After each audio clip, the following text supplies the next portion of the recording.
Iya, puji Tuhan saudara, luar biasa ya. Saudara diberkati Tuhan. Amin. Mimbarnya bro. Wah. Kalau Victor gak perlu mimbar gitu ya. Gak apa-apa bro, tenang aja bro. Iya, kita kan santai ya. Kita santai, kita sebagai satu keluarga. Coba lihat kiri kanan dong, kok tegang amat sih bilangnya. Ayo, tanya dong, kenapa mimpi buruk semalam? Padahal itu cuma bunga tidur gitu saudara. Ya, puji Tuhan, saudara hari ini kalau Tuhan masih memberikan anugerah buat kita, ya kita bisa menikmati dia, itu luar biasa. Luar biasa, betul? Ya, semalam saya melayat seseorang saudara, cerita kesaksian anaknya jam 7, ya setengah 8 gitu saudara. Hari Jumat masih ngobrol-ngobrol sama anaknya, masih WA-WA-an. Kamu di mana? Udah pulang belum? Dia tanya anaknya. 7.30 saudara. Ya, anaknya bilang OTW 15 menit lagi saya tiba saudara. Ya, jam 7 ya. Apa? Ya, 7 menit lagi saya tiba. Kurang lebih begitu gitu ya. Ya. Ayo masih ngobrol. Saudara tahu? Waktu dia sampai rumah, papanya sudah kaku. Sudah meninggal. Begitu cepat kan? Kita nggak tahu. Ya, ada yang tahu, saudara? Ada yang tahu kapan dipanggil Tuhan? Atau Tuhan sudah kasih tahu? Pak, tanggalnya sekian, Pak. Tahunnya sekian, Pak. Ada? Nggak ada. Sama dengan Tuhan Yesus datang pun nanti nggak ada yang tahu. Nggak ada yang tahu, saudara. Jadi kalau saudara dengar nanti, oh tahun 2030 Tuhan datang, saudara. Oh tahun 2045. Saudara, ya tahun emas karena Indonesia 100 tahun ya, merdekanya kan 1 abad saudara. Enggak ada yang tahu. Bisa tiba-tiba, bisa sekonyong-konyong. Ya, ya pertanyaannya adalah apa? Kita siap atau tidak? Enggak ada pertanyaan itu. Itu kan? Semalam saya dengar anaknya kesaksian, itu saudara. 15 pulang tiba di rumah, papanya sudah kaku. Sudah meninggal karena memang ada jantung ya. Ada jantung sudah pasang ring, tadinya mau bypass. Ya, belum sempat sana saudara. Itulah kehidupan saudara. Makanya kita ini mesti betul-betul Tuhan ajarin terus ya. Tuhan ajarin saya terus, jangan perhatikan hal-hal lahiriah. Ingat. Ya. Kita ini cenderung memperhatikan hal lahiriah. Bukan gak penting, bukan. Tapi yang terpenting itu apa? Keintiman kita dengan Tuhan. Yang terpenting itu apa? Roh kita gimana? Kenapa? Roh ini kekal. Ya kan, mati hari Jumat, kemarin saya melayat, nanti hari Senin dikremasi. Udah, jadi abu. Dibuang di laut nanti. Udah habis, selesai seolah-olah kehidupan. Ya, ya, namanya apapun selesai kan. Sama juga dengan kehidupan kita Bapak Ibu. Ya, jadi betul-betul Tuhan mau bawa kita, jangan lihat perkara lahiriah. Kalau kita lihat perkara lahiriah Bapak Ibu, kita akan tertipu. Kita sibuk dengan hal-hal lahiriah. Ya, setiap hari kan kita urusannya hal-hal lahiriah. Itu yang kita lihat terus kan. Itu yang membuat kita, aduh kita stres, kita mikir ini, mikir itu. Karena kita lihat hal lahiriah. Bapak Ibu yang tinggal di Duta, kemungkinan sebagian besar kenal. Ya kenal enggaknya, tapi pernah lihat enggak seorang tante-tante, saudara, yang suka dia gelar beberapa produk-produk depan Indomaret. Angel pernah ketemu tante ini? Pernah lihat? Pernah lihat kan tante ini kurang lebih ya. Di depan Indomaret nanti dia jual 1 kilo gula, ada minyak, ya, dan beberapa hal gitu ya. Udah bertahun-tahun kalau Bapak Ibu lihat. Dulu dekat pasar, lalu geser-geser ke sini ya. Itu sudah dilakukan ya. Kalau secara lahiriah kita lihat dia coba. Atau ada yang Udin yang mantan tukang becak yang dia pegang kaca. Nanti dia telepon pakai panci, halo. Coba kita lihat orang-orang seperti ini, langsung pemikiran kita kan, orang-orang gini, waduh kalau mati nanti pasti masuk neraka. Betul gak tante ini kita? Tante ini kalau ketemu dengan saya Bapak Ibu, ya dia ngomong gini, aduh Pak Andreas, pelok-pelok gitu kan. Ngomongnya kayaknya dari Kalimantan gitu loh. Aduh Pak Andreas, wah seneng banget dia gitu loh. Dia bilang Tante Moy namanya. 2 minggu yang lalu saudara, dia Ibu RW dengan timnya saudara ke rumahnya dan bawa dia ke rumah sakit. Karena kakinya sudah membusuk gitu loh. Diabetesnya sangat tinggi, kaki sudah membusuk. Udah bawa, beberapa hari dirawat, dioperasi, diamputasi. Nah, kalau udah busuk gitu kan masih diamputasi ya, ya. Kalau enggak dia akan menjalar terus kan gitu. Hari ini di operasi amputasi Bapak Ibu, besoknya meninggal dunia. Ketika saya lihat usianya berapa? 85 atau 86 usianya loh. Saya bilang, wow, hebat banget saudara, ya.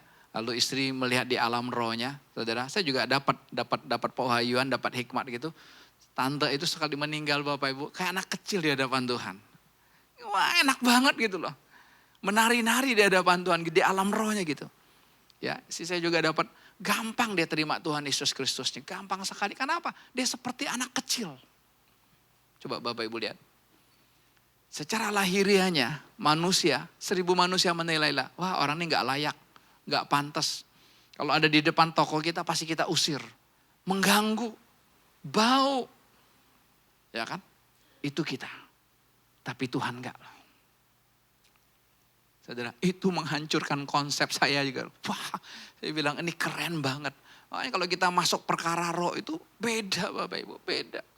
Apa yang terjadi dalam kehidupan kita saat ini di lahiriah, di alam rohnya bisa beda. Makanya Tuhan terus bawa kita kan. Bawa kita. Terus untuk apa? Ayo lihat perkara rohnya, ayo lihat perkara rohnya. Gak usah takut Bapak Ibu. Karena hidup kita kan telanjang di hadapan Tuhan. Ya, lebih baik kita dilihat sekarang Bapak Ibu daripada nanti udah meninggal. Kalau udah meninggal kan percuma. Betul gak? Ya, kami datang kepada seseorang Bapak Ibu yang sudah gak berdaya lagi. Ya sudah pakai oksigen gitu Bapak Ibu. Sekarang ini gak sadar gitu. Ya gak apa-apa. Nah, di dalam dunia rohnya juga kami melihat telinga rohaninya itu ketutup gitu loh. Karena dia pernah mengalami, gak tahu dari masa kecilnya, masa mudanya. Dia pernah mengalami dilukai oleh seseorang. Kurang lebih gitu loh. Sehingga mulai sejak itu dia berkomitmen, saya tidak mau mendengar nasihat siapapun. Ya, dalam keadaan gitu pun gak bisa kan. Cuman kan ini namanya perkara roh, kita gak usah pusing. Jiwanya gak sadar, tubuhnya gak sadar. Kita gak ada urusannya. Tapi rohnya kan masih ada. Kita bisa aja ngomong. Saudara, Tuhan gerakan saya untuk mengurapi telinga rohaninya. Saudara, saya bilang Tuhan, biar Tuhan sendiri yang urapi telinga rohaninya. Supaya dia bisa mendengar apa yang Tuhan katakan dalam hidupnya. Ya, semua penghalang-penghalang selama ini, dia menutup diri untuk tidak terima nasihat siapapun. Darah Yesus sudah bebaskan dia. Bapak Ibu dalam sekejap di alam rohnya saudara. Itu bisa terbuka loh telinga rohaninya. Dia bisa mendengar apa yang Tuhan inginkan dalam hidupnya. Itulah perkara roh. Makanya kita nggak bisa lihat kan. Ya, kalau kita udah punya kebenaran sendiri, saudara, punya kebenaran sendiri dalam kehidupan kita, repot. Ya. Seorang anak menceritakan tentang rumah mamanya yang gas rumahnya meledak. Bapak Ibu dengar 2 minggu yang lalu ada rumah di daerah Citra Garden 5. Taman Rumah Palem ya kurang lebih gitu ya. Bukan Citranya gitu. Saudara, meledak. Saudara, itu ya tabung gas yang warna pink itu. Itu meledak saudara. Rumahnya itu hancur gitu loh. Dindingnya jebol, kasurnya juga jebol, kulkasnya jebol, saudara. Semuanya jebol. Dan saudara tahu rumah itu posisinya, rumah itu ngontrak. Anaknya bilang gini, ngerenovasi rumah itu berkali-kali lipat dari biaya sewanya. Misalnya sewanya berapa? 30 juta 1 tahun. Kan perumahan kurang lebih itu. Saudara tahu? Renovasinya bisa 5 kali lipat. Karena rumahnya hancur. Tapi waktu kejadian itu hari Minggu kejadian. 2 minggu yang lalu kejadiannya. Tapi tidak ada seorang pun di rumah. Mereka sedang ibadah. Kayak kita nih sedang ibadah. Pertanyaannya adalah apa? Gini. Kok saya lagi ibadah, Kenapa Tuhan gak jaga rumah saya? Kenapa ayo? Siapa yang bisa jawab? Kan saya lagi ibadah nih. Kan saya lagi cari Tuhan nih. Kok Tuhan gak jaga rumah saya? Ayo. Pernah saudara alami dalam kehidupan saudara? Lagi tiba-tiba pulang ibadah. Kok terjadi sesuatu? Tuhan, kan saya baru pulang ibadah. Saya baru menyerahkan hidup saya kepada Tuhan nih. Kan? Kenapa terjadi seperti ini? Tuh. Waktu anaknya menceritakan, di batin mereka gak terima. Kok orang tua saya lagi ibadah? Ini yang ada yang tinggalnya 3 orang loh. Ya, 3 orang yang tinggal di rumah itu, saudara. Mamanya, adiknya, sama keponakannya, 3 orang, saudara. 3-tiganya sedang ibadah. Saudara. Nah, kalau kita melihat ini sebuah masalah, saudara kecewa gak sama Tuhan? Kecewa gak Angel? Kecewa. Jangankan nyewa, rumah sendiri aja kalau meledak itu kan gak mau. Ini bisa ratusan juta renovasinya karena hancur, dia bilang tinggal temboknya aja. Jadi butuh dana yang begitu besar kan. Saudara. Tapi kalau saya melihatnya di sisi yang lain.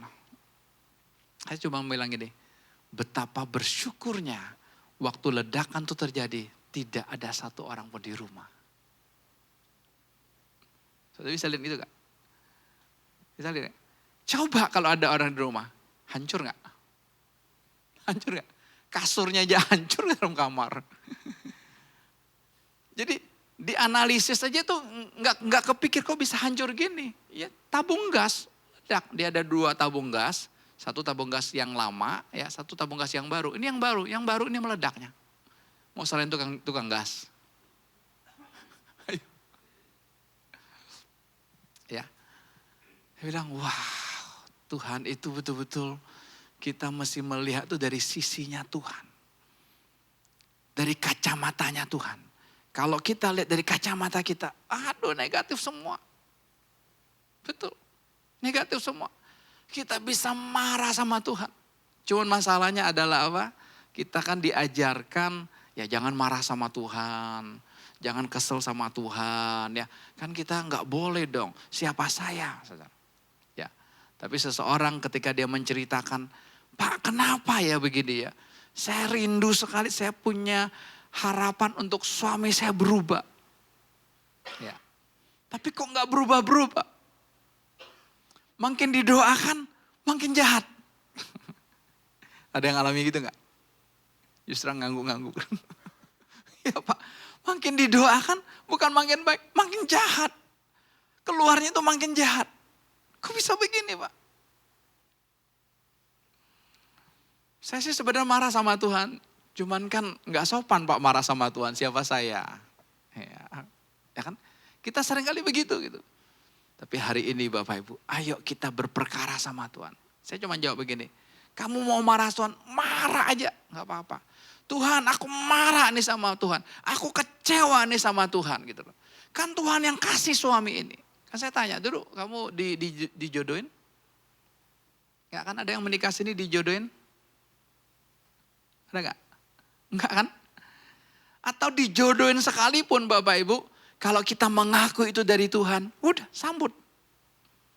Sekalipun dijodohin.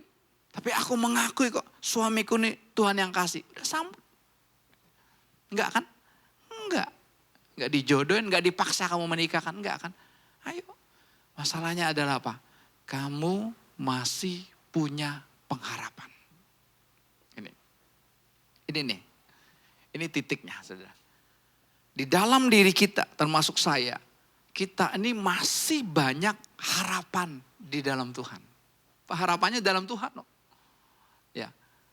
Wah, sebagai anak-anak muda, ya, saya punya harapan, ya. Saya mau jadi anak muda yang sukses, anak muda yang berhasil, ya. Usia sekian, saya bisa punya aset sekian. Saudara. Saya lagi dengar seorang anak muda usia 25 tahun, ya. Bagi saya anak muda ini keren banget kan, itu hanya buka mindset saya aja gitu.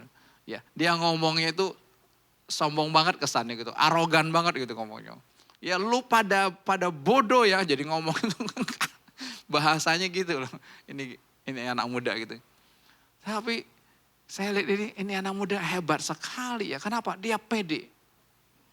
Baru usia 25 tahun, dia sudah punya aset di atas 1 T. 1 triliun. Baru 25 tahun usianya loh. Wih, dia bilang hebat sekali. Kenapa? Karena dia bilang ini, di usia 15 tahun, saya masih SMP aja, saya sudah main saham. Saya sudah beli saham BCA, dia bilang gitu. Sekalipun belum banyak waktu itu. Kenapa? Karena saya percaya hidup ini gak gitu. Waduh, saudara percaya dirinya itu tinggi sekali saudara. Subscribernya hampir 1,5 juta. Saudara cek aja nanti. Dia bilang, wih ini orang namanya Timothy Ronald ya. Timothy Ronald namanya. Saya ketik Timothy Ronald saudara. Ya gak apa-apa kita buka mindset kita gitu saudara. Jangan kita ini kan kayak saya ini kan kayak katak dalam tempurung gitu. Udahlah ini aja gitu ya. Saya ini mudah sekali ya istri saya bilang kamu ini mudah dapat sesuatu monoton gitu ya. Kerjakan. Berhasil. Tapi kan harusnya nggak begitu, harusnya kita terbuka gitu loh. Ya, makanya saya dengar gini, dengar anak muda begini, dengar Profesor Dr. Renald Kasali gitu ya. Ya kita dengar aja supaya apa? Membuka wawasan kita gitu, supaya kita nggak terfokus. Ini anak muda ya, mau jadi kaya, saya kasih 3 kunci. Keren banget kan, 3 kunci kalau lu mau kaya. Dia ngomong bahasanya tuh kasar lah bahasanya saya lihat gitu loh. Tapi kan keren. Ya 15 menit, 20 menit saudara. Supaya kita terbuka. Anak usia 25 tahun sudah punya penghasilan 1 T. Kan keren kan kalian. Bukan duitnya gitu ya. Tapi kok bisa dia seperti itu kok. Jarang kan kita melihat ya. Di usia-usia dia bilang usia 15 tahun biasanya apa anak-anak SMP. Mainnya apa? Game. Ya, mainnya handphone, hangout ya, ke kafe ini, ke kafe itu, hanya itu aja bersenang-senang menikmati masa keremajaannya gitu. Tapi dia bilang saya enggak. Ya, sampai dia curi KTP mamanya. Dia belum punya KTP kan. Curi KTP mamanya saudara untuk beli saham. Mulai startnya itu. Terus ya, kemarin si Jacob baru pulang Bapak Ibu. Seminggu dia keliling Jawa. Ya.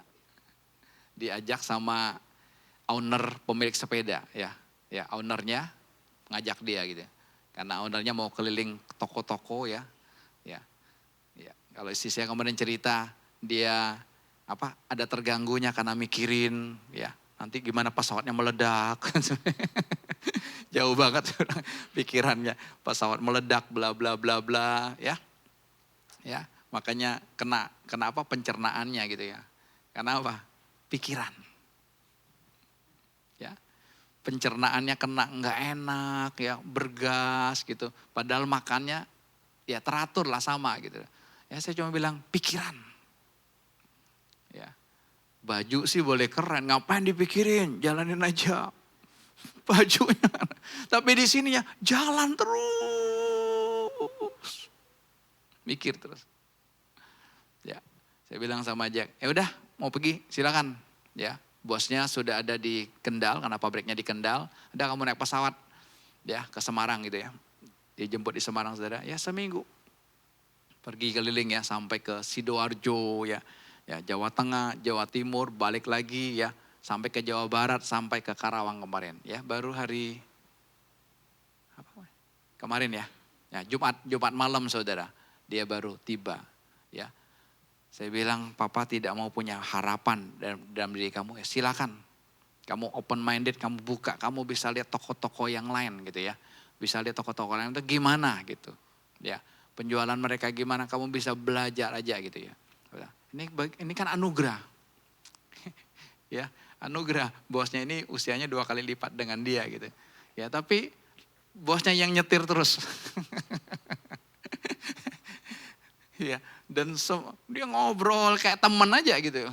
Semua dia ceritakan kehidupannya gitu. Wah, ini bos gesit Bapak Ibu. Ya, saya pernah ketemu dengan dia. Makan paling cepat selesai. Ya, pokoknya handphone gak lepas dari tangannya gitu. Ya, terus gitu ya. Ya, saya bilang udah nggak apa-apa, biar kamu apa? Lihat Tuhan aja. Lihat Tuhan aja gitu. Nggak usah punya harapan, saudara. Gampang atau susah nggak punya harapan? Gampang nggak? Nggak. Ingat. Karena apa? Karena itu kita selalu punya harapan. Anak-anak muda kan punya harapan kan, nanti saya mau punya pasangan seperti ini. Itu kan harapan. Nanti keluarga saya begini. Wah, kita udah planning sedemikian rupa. Harapan. Tapi ternyata Bapak Ibu, Tuhan mau saudara, kita hanya menyerahkan hidup kita kepada Tuhan. Satu pasangan muda mau menikah, saudara. Ya, wah harapannya udah ideal. Gini. Saya bilang udah nyerah aja, kamu jangan pusing gitu loh. Ya, jangan pusing. Ya, kamu datang, saya langsung bisa berkati aja langsung kok. Tinggal keluarin surat. Enggak usah pusing-pusing resepsinya gimana, ininya gimana Bapak Ibu. Ya, karena apa? Ya belum menikah ya udah pusing.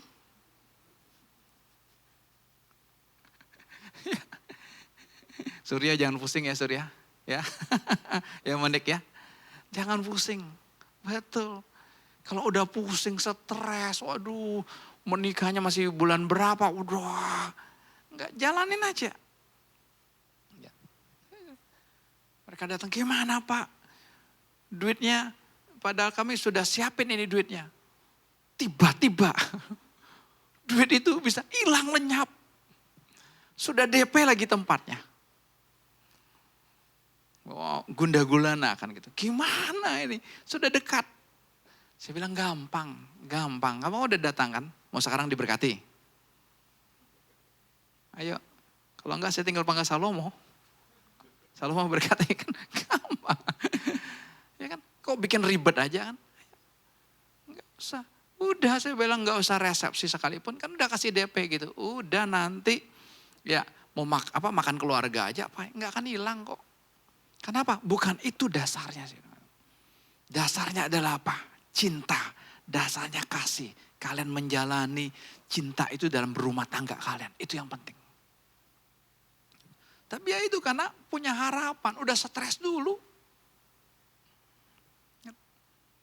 Suami punya harapan sama istrinya kan. Ya kapan istri saya berubah ini? Kapan ini ya? Ngomel terus gitu. Kapan dia diam gitu ya? Pak, entar dia diam lu bingung. Betul. Saya bilang sama istri saya, kamu jangan diam loh. Kalau lu diam gue bingung. Ya.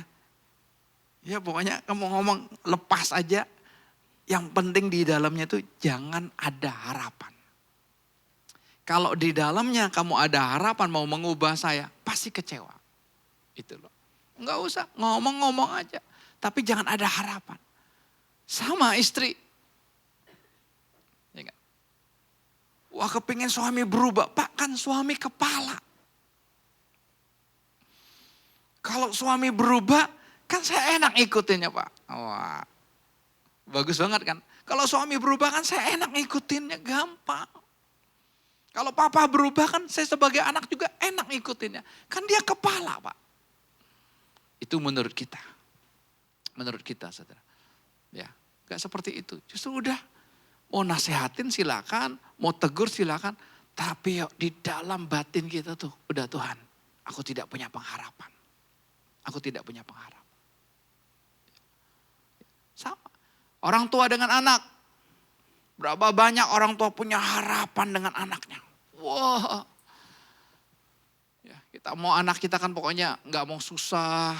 Ya, mereka diberkati. Salah nggak? Nggak ada yang salah di sini. Nggak ada yang salah gitu. Tapi yang nanti membuat kita tertipu ada apa? Karena ada harapan. Mengapa kita punya pengharapan? Karena kita punya pegangan. Kita punya pegangan ayat kan. Coba kita lihat ayat. Ayat apa sih yang sering kita pegang? Kita buka Yeremia 17 ayat 7 dan 8. Ayat inilah yang jadi pegangan kita.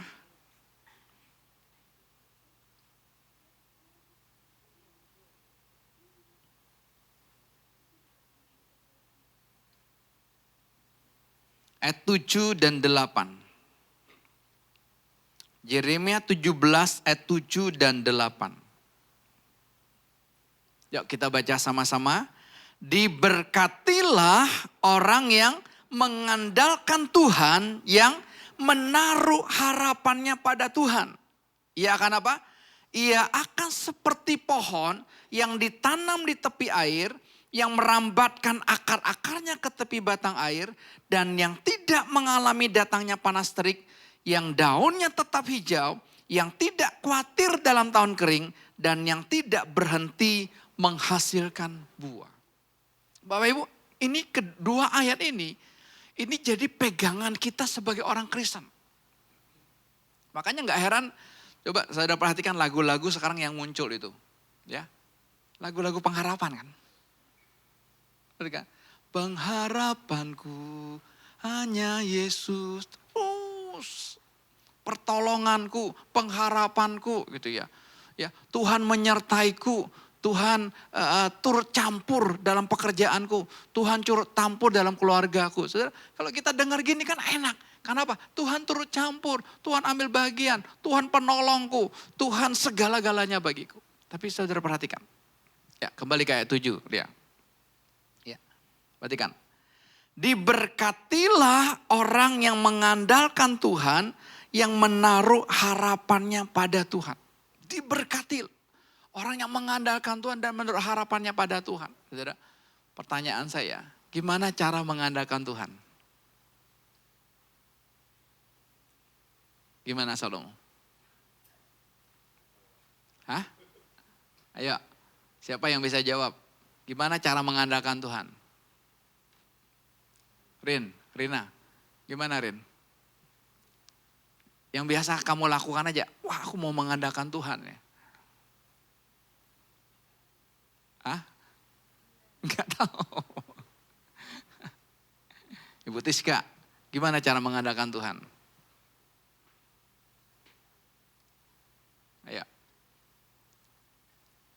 Ayo andalin Tuhan, udah. Kamu butuh mengandalin Tuhan, ya, taruh harapanmu pada Tuhan. Ayo, ya.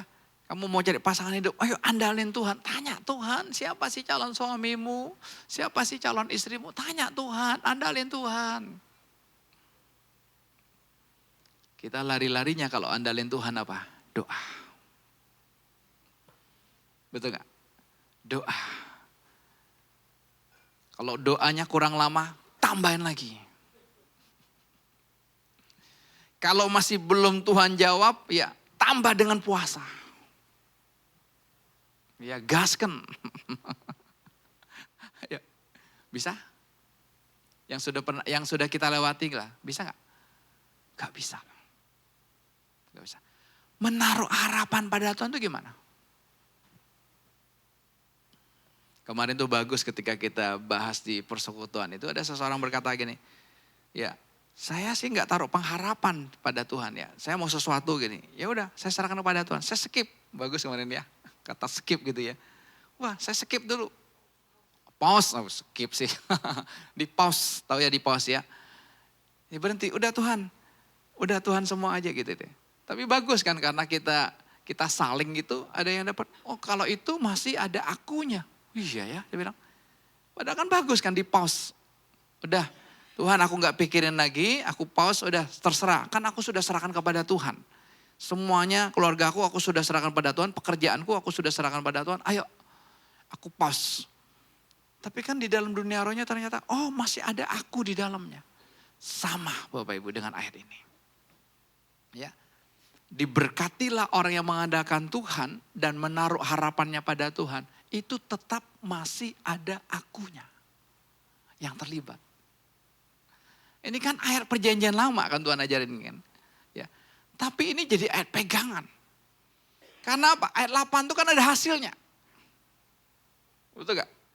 Ayat 8 itu sama dengan Mazmur 1 kalau Bapak Ibu baca. Sama kan? Orang yang merenungkan firman Tuhan siang dan malam, ia akan seperti pohon yang ditanam di tepi aliran air, yang tidak akan pernah kering daunnya, yang terus menghasilkan buah, yang tidak kenal musim. Itu kita senang. Tapi tahu gak, ini menunjukkan masih ada akunya. Masih ada aku terlibat. Padahal Tuhan berkata apa? Kamu tidak boleh terlibat. Aku kecil gak boleh terlibat. Semua harus oleh Dia. Oleh Tuhan yang mengerjakannya. Ya. Contoh kemarin saya dapat contoh ini simpel banget Bapak Ibu. Ya. Bapak Ibu mau bangun rumah. Oke. Bapak Ibu mau bangun rumah kan. Aku mau rumah seperti ini. Kita panggil arsitek kan. Saya maunya kamarnya begini, oke. Lantai satunya begini, lantainya begini, oke. Kamar tidurnya begini, kamar mandinya gini, gudang gini, ini, tek, tek, tek. Kita kan mengandalkan nanti sama kontraktornya kan. Yang bangun kan kontraktornya kan. Betul gak? Kita gak bisa bangun gitu. Tapi dengan kita panggil arsitek dan nanti panggil kontraktor, saudara, kita andalkan kontraktor untuk menyelesaikan rumah yang kita inginkan. Di dalamnya ada akunya. Ada aku kan. Karena apa? Sesuai dengan keinginanku. Sama dengan Tuhan. Banyak orang Kristen berkata, aku mengandalkan Tuhan, aku mengandalkan Tuhan, aku mengandalkan Tuhan. Bahkan seseorang bertanya kepada saya, habis selesai khotbah, apa masih butuh mukjizat? Pak, kita gak butuh mukjizat lagi ya, kita gak boleh terima mukjizat lagi. Saya bilang, bukan itu. Bukan gitu. Kalau kamu masih butuh mukjizat, ngomong, Tuhan aku masih butuh mukjizat kok Tuhan. Silakan aja, gak apa-apa, bebas. Kita bebas. Tapi nanti Tuhan akan ajarkan kamu. Hidup kamu sendiri adalah sebuah mukjizat. Ya kan? Hidup kita ini ada kan sebuah mukjizat. Kok saya masih ada ya? Harusnya kan kita sudah mati. Ya, saya mengalami tabrakan berkali-kali gitu. Harusnya sudah mati. Kok saya masih ada hari ini? Ini kan anugerah, ini mukjizat gak? Mukjizat gak Pak Siti? Mukjizat kan? Kok Pak Siti masih ada? Mukjizat. Tapi boleh gak minta mukjizat lagi? Silakan. Gak apa-apa. Ya, Bapak Ibu dengar apa yang dari sini Bapak Ibu jangan langsung, oh gak boleh lagi ya. Bukan, gak boleh berdoa ya. Enggak ada, gak boleh baca Alkitab ya. Enggak ada, silakan aja. Tapi apa? Semuanya keluarnya atas dasar kasih. Semuanya keluarnya atas dasar oleh Dia. Bukan oleh aku. Saya pergi ke seseorang Bapak Ibu. Ya, siapa yang kalau bangun pagi, apa ininya suka kaku? Ada gak suka kaku? Jari-jarinya. Bangun pagi kaku, ada? Enggak. Oh cuma saya aja kali ya. Sehat-sehat semua ya, puji Tuhan ya. Amin. Oke. Ya, saya kalau bangun pagi itu khususnya jari tengah gini, dia kaku. Dulu pernah kaku ini baliknya susah loh. Pernah gak alami gitu? Saya masih urut pelan-pelan. Kadang-kadang butuh waktu beberapa menit gitu udah. Baru pelan-pelan. Wah kalau dia udah balik gini, wah puji Tuhan gitu. Rasa sakit gitu. Ya. Saya pikir udah semuanya bagus kan, semua sehat ya. Tapi seseorang ngomong sama saya kalau cek general check up lah atau cek darah gitu Bapak Ibu. Ya, asam urat saya tuh normal, bagus sekali. Pokoknya gak pernah diambang atau di atas tuh gak pernah, bagus sekali gitu. Tapi ketika seseorang pegang saya dia bilang, Pak ini asam uratnya tinggi. Saya menyangkal loh. Saya bilang enggak, saya baru periksa. Asam urat saya bagus. Enggak. Dia bilang gini, asam urat tidak bisa dideteksi dari darah. Karena asam urat itu adanya di otot. Oh, itu ya. Dia cuma tanya saya, Bapak hobi kalau makan tuh makannya apa? Sayur. Bagus kan? Di konsep saya, di pikiran saya, makan sayur bagus kan? Bapak Ibu kalau istri saya masak sayur, Bapak Ibu kaget kali. Kami berlima. Bisa dia beli apa? Pokcoy lah. Pokcoy itu bisa 1 kilo dimasak. Kangkung itu bisa 3 ikat. 3 ikat, kan gede tuh. 1 kuali. Kami berlima itu bisa makan satu macam ya, bisa habis loh. Karena apa?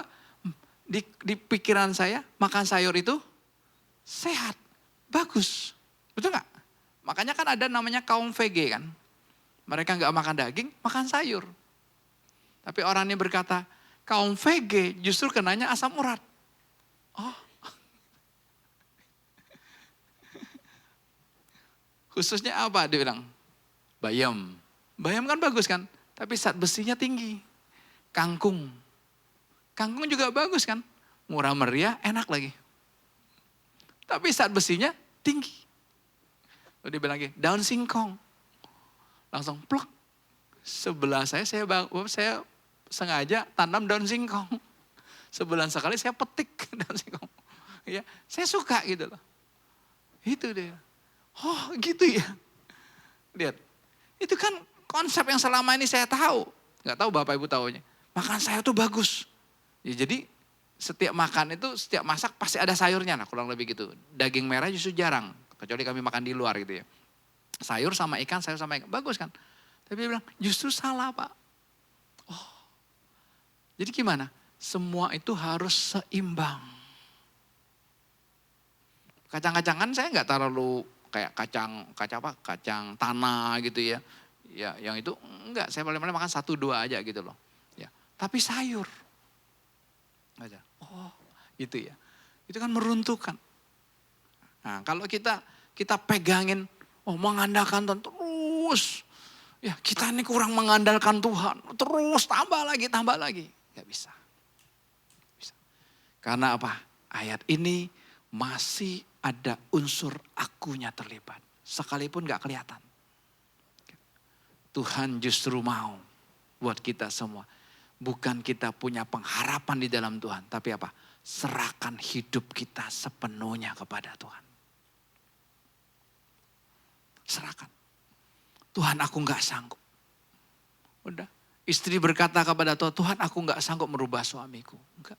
Merubah diri kita aja gak bisa. Mau merubah suami kita gak bisa. Tapi Tuhan, aku menyerahkan hidupku sepenuhnya kepadamu. Tuhan, aku serahkan suamiku juga kepadamu. Dia kan juga milikmu. Aku serahkan anakku kepadamu Tuhan. Itu yang Tuhan mau. Apa? Sebuah penyerahan hidup kita kepada Tuhan.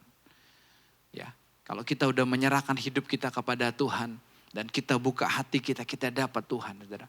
Kalau kita sudah dapat, masih perlu berharap gak? Jadi kalau kita masih berharap selama ini Bapak Ibu, itu tandanya kita belum dapat. Karena belum dapat masih berharapan. Tapi kalau kita sudah dapat sang cinta, itu luar biasa. 1 Korintus 13.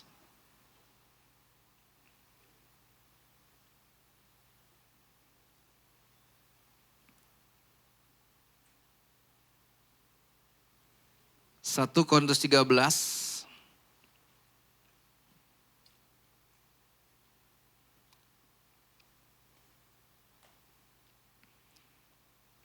Ayat 1-3 nanti kita loncat ayat 8 lalu nanti ayat 13 ya.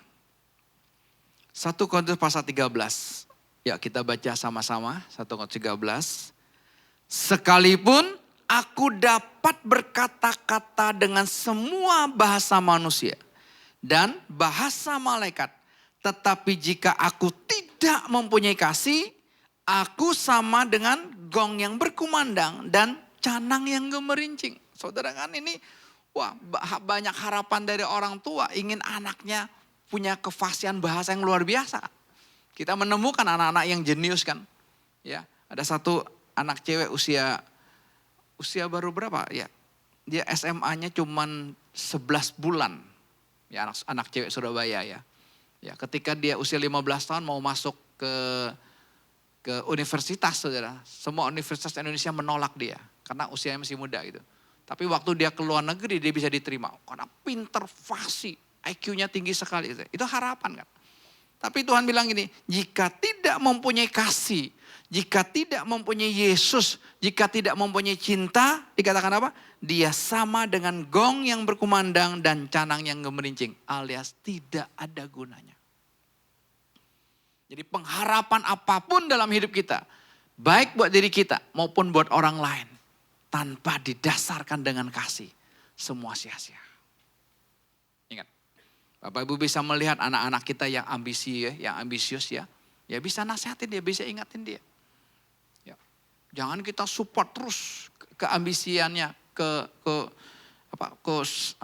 ambisinya itu dia ingin menunjukkan bahwa dia ada gitu. Ya. Orang yang menunjukkan dirinya mau ada karena dia belum merasa dicintai. Kalau kita udah sadar, aku ini dicintai Tuhan Yesus. Sang kasih ada dalam hidupku. Udah, aku tidak butuh lagi punya pengharapan. Ayat yang kedua. Lagi kita baca. Sekalipun aku mempunyai karunia untuk bernubuat. Dan aku mengetahui segala rahasia. Dan memiliki seluruh pengetahuan. Dan sekalipun aku memiliki iman yang sempurna untuk memindahkan gunung. Tetapi aku tidak mempunyai kasih. Aku sama sekali tidak berguna. Saudara, ini berbicara apa? Tentang karunia rohani, tentang iman. Sekalipun ada ayat firman Tuhan yang berkata, kamu punya iman sebesar biji sesawi pun, kamu bisa memindahkan gunung. Sebiji sesawi, kecil sekali. Ya. Pertanyaannya, sudah berapa gunung yang kita pindahin? Hah? Pak Alek? Belum ada. Gunung di Rawabamban dipindahin.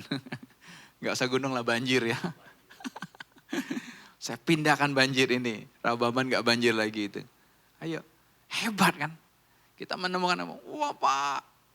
Pertanyaannya, kalau tidak ada dasarnya kasih, dasarnya cinta, sia-sia. Ini kan yang kita rindukan kan. Mengobarkan karunia. Saat ini kan kita lagi diajarin Tuhan mengobarkan karunia. Kita bisa mengerti segala rahasia. Wah, Tuhan kasih tahu jelas sekali di alam rohnya seperti ini. Tapi tetap dasarnya harus kasih. Kalau kita dasarnya kasih, kita gak butuh lagi punya pengharapan. Buat apa? Udah dapat kok. Udah segala-galanya bagi kita. Ayat yang ketiga. Dan sekalipun aku membagi-bagikan segala sesuatu yang ada padaku. Bahkan menyerahkan tubuhku untuk dibakar. Tetapi jika aku tidak mempunyai kasih, sedikit pun tidak ada faedahnya bagiku. Lihat nih, sekalipun kita mati syahid. Kita jihad buat Tuhan kita. Wow, luar biasa. Tapi tetap kalau tidak didasarkan cinta, kasih, semua sia-sia. Ya, orang membagi sesuatu kan apa? Ada harapan di dalamnya. Supaya apa? Supaya orang melihat saya baik. Atau apa? Nanti saya dapat pahala di surga. Ada harapan kan isi di dalamnya. Makanya gak heran orang-orang yang jihad. Ya, teroris-teroris itu kan mereka bisa ikat tubuhnya dengan bom gitu ya. Mereka bisa bom bunuh diri. Kenapa? Kan ada harapan. Harapannya kan luar biasa. Bisa ketemu 72 bidadari. Di dunia cari satu susah loh angel. Ini namanya angel, tapi cari malaikatnya susah angel. Kan? Ini diiming-iming, saudara. 72 bidadari loh. Wah, keren banget, saudara. Ada harapan. Ya. Jadi yuk kita cek masing-masing diri kita. Masih ada gak sih itu? Kalau masih ada bilang sama Tuhan, Tuhan saya masih ada harapan nih suami saya berubah. Tuhan saya masih ada harapan nih istri saya berubah. Tuhan saya masih ada harapan nih orang tua saya berubah. Tuhan saya masih ada harapan anak saya berubah, cucu saya berubah. Ya berubah ke arah yang lebih baik. Ke arah Tuhan. Dia mencintai Tuhan, dia mengasihi Tuhan. Kan gak salah kan? Bagus kan pengharapannya. Tapi tetap Bapak Ibu, selama kita masih punya pengharapan. Berarti apa? Selama itu masih ada aku yang terlibat. Dan gak akan pernah selesai. Gak akan pernah selesai. Cek aja. Kenapa orang bisa kecewa sama Tuhan? Kenapa orang bisa nanti meninggalkan Tuhan? Kenapa? Karena harapannya tidak terpenuhi. Tapi bersyukurlah. Kalau ada harapan-harapanmu yang belum terpenuhi. Yang belum Tuhan penuhi.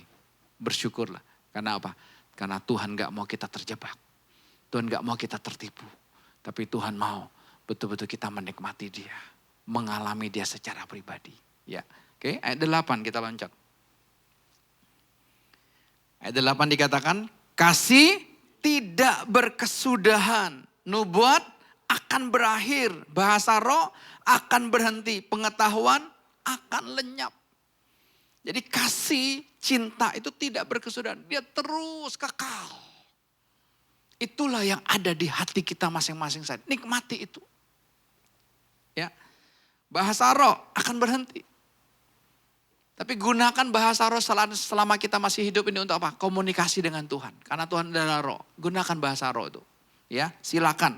Berdoa pribadi, kita menyembah, bebaskan aja. Ya, tidak ada ini ya. Oke. Tapi nanti akan berhenti. Pengetahuan akan lenyap. Pengetahuan-pengetahuan yang kita miliki di dunia ini semua akan berhenti. Semua akan lenyap termasuk pengetahuan rohani. Tapi kasih tidak berkesudahan. Ayat yang ke-13 terakhir. Mari musisi maju ke depan. Ya, ayat 13 kita baca sama-sama. Demikianlah tinggal ketiga hal ini, yaitu iman, pengharapan, dan kasih. Dan yang paling besar di antaranya ialah kasih. Saudara, ada iman, ada pengharapan, ada kasih. Makanya ada sekolah kayak namanya IPK. Bukan indeks prestasi gitu. IPK. IPK itu kepanjangan dari iman, pengharapan, dan kasih. Tapi Tuhan bilang apa? Yang terbesar adalah kasih. Kalau Tuhan sudah nyatakan yang terbesar adalah kasih, masih sibuk gak dengan iman? Ayo, masih perlu lagi kita beriman ini, beriman itu? Ayo. Hah? Tidak kan? Sis perlu beriman gak? Oh, ngomong sama suami, saya percaya kamu suami saya. Perlu gak? Gak perlu lagi. Masih pernah ngomong begitu? Enggak kan? Gak usah. Orang kalau udah suami istri dia gak usah lagi beriman. Ya udah miliknya kok. Sama kita dengan Tuhan kan. Perlu pengharapan? Masih butuh? Gak lagi. Hanya butuh apa? Penyerahan hidup kita sepenuhnya kepada Tuhan. Untuk Tuhan miliki. Ya. Tuhan miliki hidup kita. Dan kita dimiliki Tuhan. Tuhan miliki hidup kita. Aku di dalam dia. Dia di dalam aku. Kalau sudah dia di dalam aku. Hilang nanti pengharapan itu. Hilang sendiri. Kok gak ada lagi ya? Mau harapan saya untuk suami berubah ya. Kenapa? Tuhan yang mengerjakannya. Sekonyong-konyong nanti suamimu yang berubah. Kok gak ada harapan lagi ya buat istri berubah ya? Tapi sekonyong-konyong nanti Tuhan yang kerjakan. Istrimu berubah. Amin. Ya. Puji Tuhan,